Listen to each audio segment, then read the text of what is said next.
जानेंगे हिंदी उर्दू के विश्वविख्यात कथाकार की रचनाओं के बारे में, जिन्होंने अलग अलग उपन्यास प्रकाशित किए थे। उनका कुछ उपन्यास उर्दू में थे और कुछ उपन्यास हिंदी में थे। उन्होंने 7 उपन्यास को हिंदी में लिखे थे और 8 उपन्यास को उन्होंने उर्दू में प्रकाशित किए थे। उनका जो प्रथम उपन्यास था वो था असरारे माविद उपदेवस्थान की रहस्य। ये बहुत लंबा नाम है और ये अपूर्ण ही रह गया था किसी भी वजह से, लेकिन इसको फिर भी लोगों ने पसंद किया था और ये बहुत चला था। उस टाइम ये 1903 से 1905 के बीच धारावाहिक के रूप में प्रकाशित हुआ था। तो मैं बात कर रही हूँ विश्वविख्यात माने हिंदी साहित्य के विश्वविख्यात कथाकार मुंशी प्रेमचंद जी की।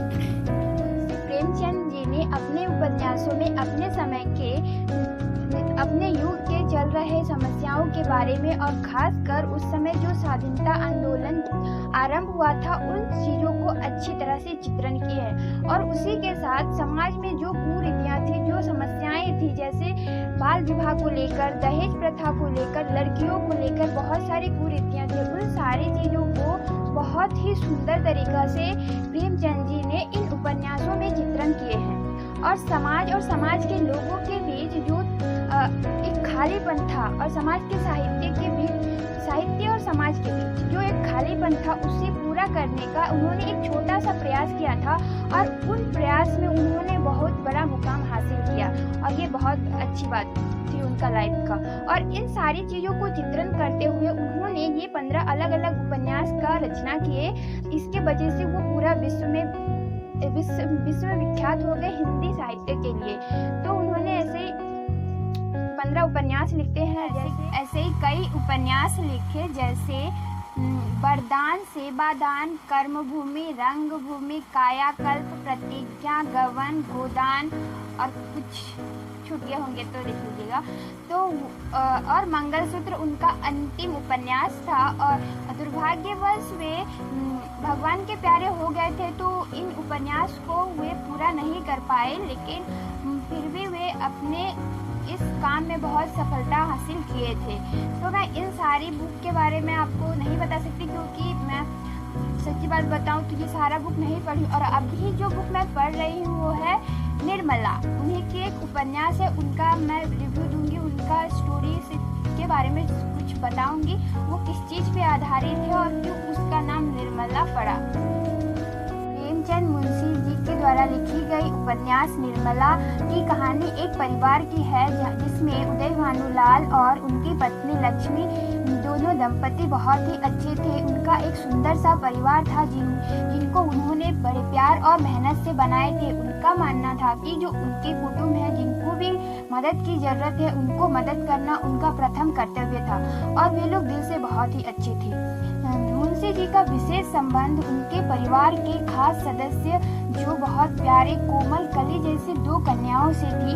उनकी 2 बेटियां थी, जिसमें बड़ी वाली का नाम निर्मला जो 15 वर्ष की थी और छोटी वाली का नाम कृष्णा जो 10 वर्ष की थी।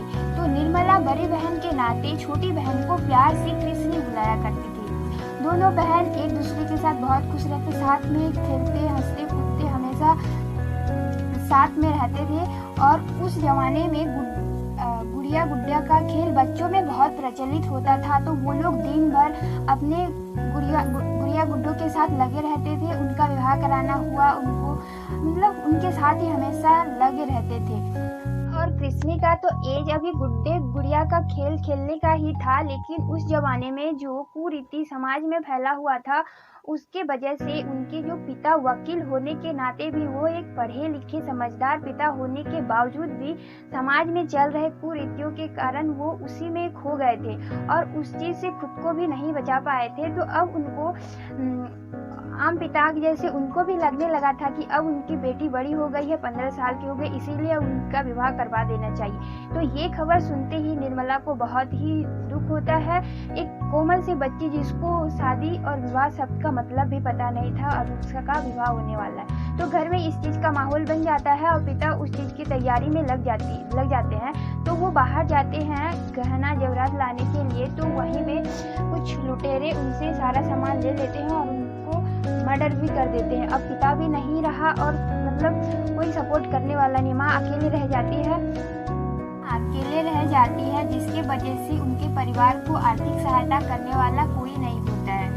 अब माँ को भी लगता है कि बेटी 15 साल की हो गई, इसीलिए उसका जल्दी से जल्दी विवाह करवा देना चाहिए। तो उसके लिए रिश्ता तो अच्छे आते हैं, लेकिन सबसे बड़ी समस्या ये थी कि वो लोग अब दहेज नहीं दे पाएंगे। इसीलिए निर्मला का शादी एक ऐसे युवा से होता है जिसका एज लगभग 50 साल का था और वो उसके पिता के समान थे। और दूसरा समस्या ये था कि पहले से उनका 3 बेटा था। ऐसे परिवार में उसका विवाह हो जाता है।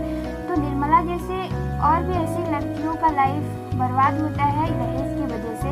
आज भी ये चीजें चल रहा है कहीं ना कहीं। और आज की लड़कियों का लाइफ और उस जमाने के साथ अगर कंपेयर करते हैं तो आज हमारा लाइफ बहुत ही अच्छा जगह पे है, बेटर जगह पे। आज हमारे पास अपना करियर चूज करने का ऑप्शन है। हम अपना एजुकेशन अपने हिसाब से ले सकते हैं, अपना लाइफ पार्टनर चूज कर सकते हैं। लेकिन उस जमाने में आप अपना मुंह भी नहीं खोल सकते थे, जैसे निर्मला के साथ हुआ। वो पढ़ाई करना चाहती थी, लेकिन समाज की वजह से उनकी मम्मी और उनके माता पिता उनको विवाह करवा दिए थे।